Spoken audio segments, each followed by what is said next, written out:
নমস্কার বন্ধু যদিও বা এই ভিডিওটা ফেসবুক অ্যাকাউন্টের অ্যাড মোবাইল নম্বর এবং ইমেল অ্যাকাউন্ট ডিলিট করা নিয়ে, তবুও তোমরা একটু ডিসপ্লের দিকে লক্ষ্য করো। একটা পপ আপ দেখতে পাচ্ছ যেখানে ইংলিশে লেখা আছে you can't make this change at the movement. তো বন্ধু এইরকম ধরনের পপ আপ ফেসবুক অ্যাকাউন্টের 2 ফ্যাক্টর অথেন্টিকেশন অন করতে গেলে আসতে পারে, এবং ফেসবুক অ্যাকাউন্টের অ্যাড মোবাইল নম্বর এবং অ্যাড ইমেল অ্যাকাউন্ট ডিলিট করতে গেলেও আসতে পারে। তো এইরকম ধরনের পপ আপ আসলে কি করবে সেটা আমি বলে দিচ্ছি ছোট্ট এই ভিডিওর সঙ্গে থাকো। ভিডিও ভালো লাগলে লাইক করে চ্যানেলটিকে সাবস্ক্রাইব করে দেবে। আর হ্যাঁ বন্ধু, ভিডিওর মাঝে এবং শেষে কয়েকটা কথা বলবো।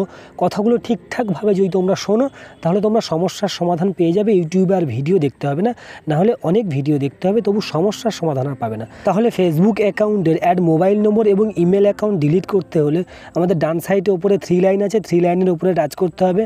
তো এই আমি 3 লাইনের উপরে টাচ করলাম। নিচের দিকে ভালো করে দেখো, এখানে সেটিংস অ্যান্ড প্রাইভেসি আছে, এখানে আমি টাচ করব। তো আমি সেটিংস অ্যান্ড প্রাইভেসিতে টাচ করলাম। টাচ করতে সেটিংস পেয়েছি, সেটিংসে টাচ করব। তো সেটিংসে টাচ করার পর একটু ভালো করে দেখো বন্ধু, ওপরের দিকে মেটা অ্যাকাউন্ট সেন্টার আছে, ওখানে টাচ করব। তো এই আমি মেটা অ্যাকাউন্ট সেন্টারে টাচ করলাম। টাচ করতে একটু মাঝের দিকে দেখো পার্সোনাল ডিটেলস আছে, পার্সোনাল ডিটেলসের উপর টাচ করব।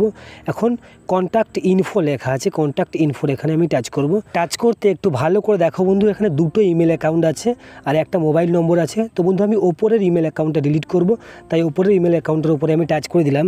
তো টাচ করতে এখানে ভালো করে দেখো রেড কালারের ডিলিট ইমেল লেখা আছে, তো ডিলিট ইমেলের উপরে আমি টাচ করব।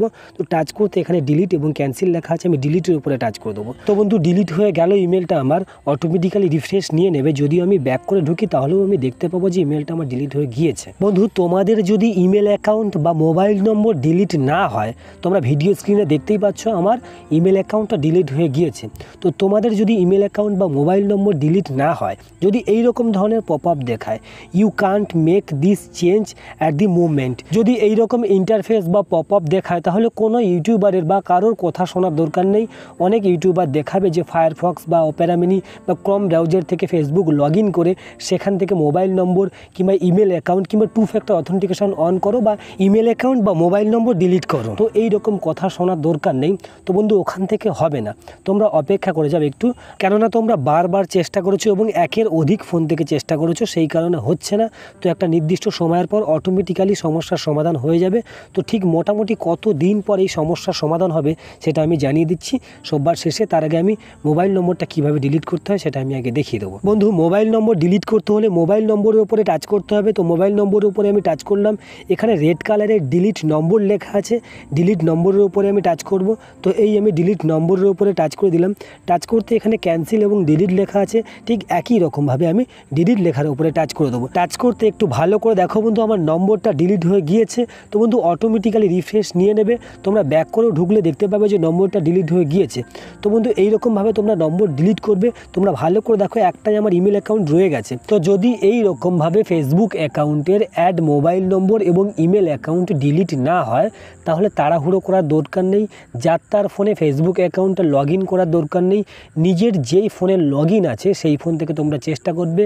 তবে হ্যাঁ, 2-3 বারের বেশি চেষ্টা করবে না। যদি না হয় তাহলে তোমরা অপেক্ষা করে যাবে 7 দিন, তারও বেশি অপেক্ষা করতে পারো, তাহলে ভালো হয়।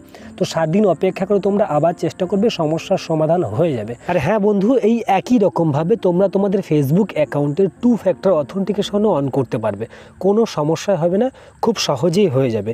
বন্ধু আমার এই ভিডিওর কথাগুলো অনেক গুরুত্বপূর্ণ বন্ধু, ভালো করে শুনে তোমরা কাজ করবে, সমস্যার সমাধান পেয়ে যাবে। তো বন্ধু ভিডিও বুঝতে কোনো সমস্যা হলে অবশ্যই কমেন্ট করবে, ভিডিও ভালো লাগলে লাইক করে চ্যানেলটিকে সাবস্ক্রাইব করে দেবে।